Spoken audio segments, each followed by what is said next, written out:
C'est une opportunité extraordinaire et nécessaire.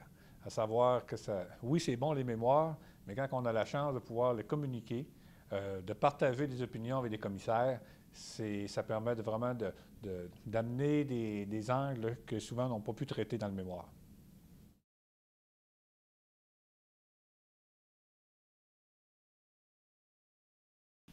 En fait, c'est vraiment une opportunité que la CMM se donne pour faire une planification réelle du territoire et assir les bases du développement pour l'avenir.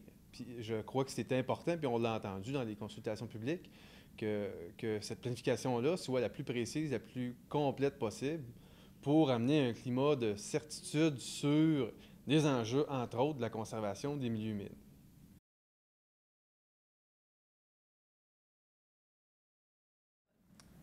La métropole, normalement, devrait être un précurseur de mise en place de stratégies novatrices qui pourront être reprises par la suite par des entités différentes en région.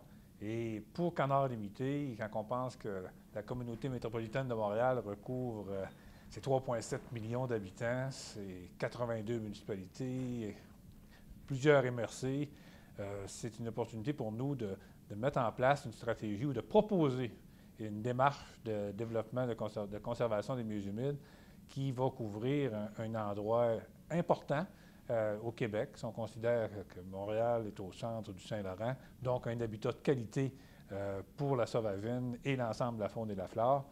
Donc, de pouvoir travailler au niveau de la métropole, c'est des stratégies. On peut développer des grandes stratégies pour une fois.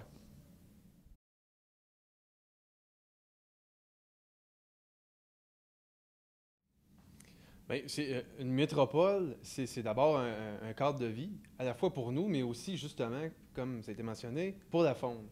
Fait que si on a un sentiment d'attachement, bien c'est sûr, c'est un peu notre maison à tous.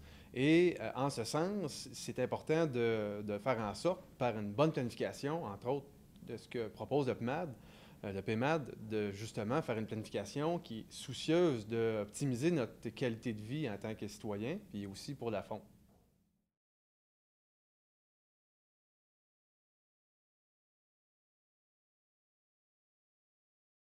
Définitivement. Je pense que, surtout avec l'ampleur du territoire, le nombre d'instances décisionnelles à toutes les échelles, ça prend des balises, ça prend des critères sur lesquels les gens dans les régions, dans les MRC, dans les municipalités vont pouvoir s'appuyer pour mettre en place ou adapter à leur réalité locale ou régionale les grands principes développés dans un PNAD.